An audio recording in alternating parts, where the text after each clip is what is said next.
Hey everybody, a couple of quick tips from the car here. I usually do these in my office. I had to run out and figured I'd do it from the car, right? That's one of the neat things about the business. One of the great things about the business is the ability to make things happen and stay consistent while out and about.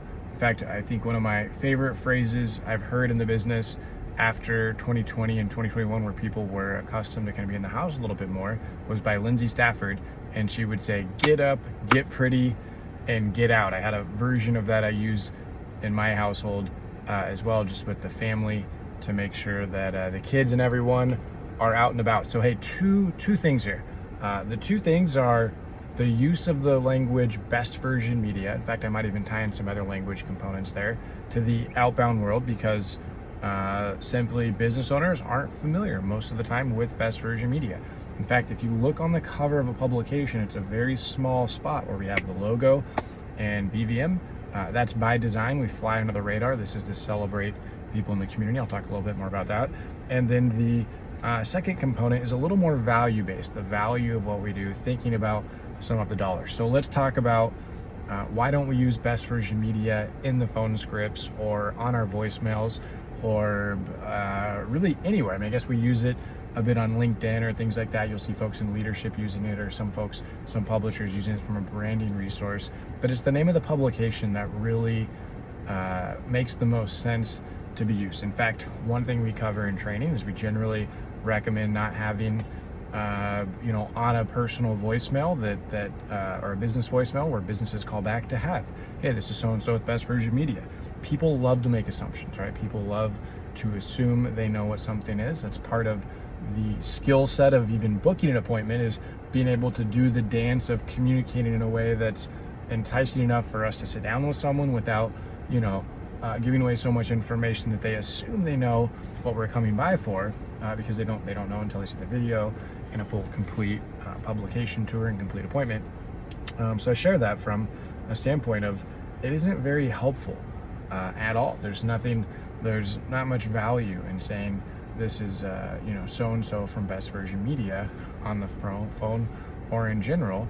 And that's why we use the name of the publications, the name of the community, to use things that are more familiar to people. People are resistant to foreign things that are strange or different. We're just sort of wired that way. It helped us maybe back when we were more nomadic or tribal, to recognize things and be familiar and help us survive. A little bit different in today's world, obviously. I'm all about trying new things, new foods, things like that. Sign me up. Well, most of the time, some people so we don't use best version media when we're scheduling appointments. If someone asks, obviously we're not hiding it from them. Oh yeah, I'm your local publisher. I'm also partnered with an organization named Best Version Media. In the background, they run, and support a lot of those things. So we're not trying to hide anything. We're saying that's why we don't just put that out there.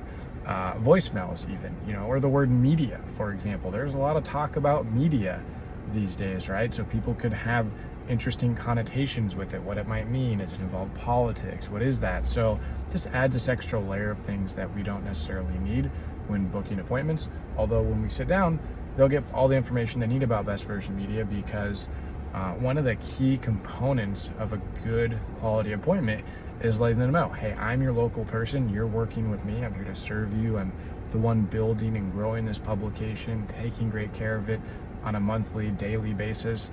At the same time, I have all this structure, this history, this large company, this backbone to make sure that I'm fully supported and everything I need to make sure this publication is the best quality it can be each and every month and goes out in a fantastic manner, right? So that's when we do bring best version media into the conversation there in the appointment.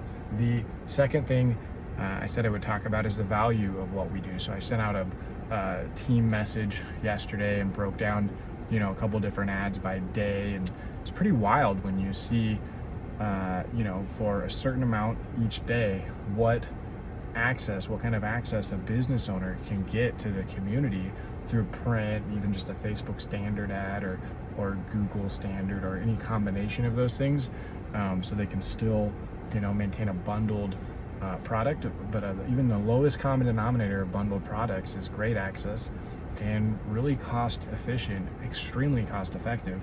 So when I think about that, and I think about the businesses that we work with, I sent out an email, this probably a couple of months ago, and I know it circulated and came back, where I broke down a few other numbers. And so I kind of going to tie a few things together. So some of this may sound a little bit familiar, some of it may be brand new, but if you think about when you're sitting across from a roofing company, and how much a roof costs, or even roof repairs. I have a rental property in Texas, needs some roof repairs, call the roofer, they come out. Stuff's not cheap, right? So even a simple repair has a particular dollar amount associated to it. But if you think about what it costs to put a new roof on a home, and then you take the number of homes in your distribution area, let's say the average roof is like $10,000, $12,000. Most of our communities that we're working in, by the way, the average roof value is much more than that. But let's say it's around there. Multiply it by the number of homes. I would use my calculator, but it's on my phone, and record the video. But it's in the several millions of dollars, tens of millions of dollars. That's just for new roofs in your community. Tens of millions of dollars of revenue potential. You can take that same concept and apply it to any business that we have in the top 15, top 20, and realize that's wild. This is such a great fit. People need new roofs. On average, you're supposed to replace like every 8 to 12 years, something along those lines. Depends. Some of these really nice like terracotta roofs, they last longer, things like that. Obviously there's variations, but you can do that with floors. You can do that with HVAC units. HVAC repair, HVAC replacement, super big business. Cars, right? So just take the number of homes you have, figure out what the average number of people are in your area. I think the US, average per household is like 2.7, but it kind of fluctuates by state or by area.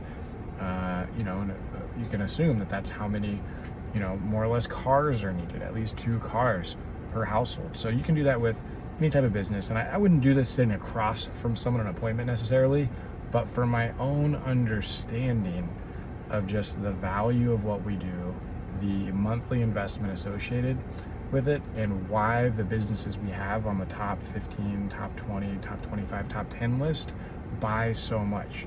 We're able to communicate that value. They get it. They know their product. It's a super good buy. So I hope you found this helpful, and let me know what you'd like next. Thanks.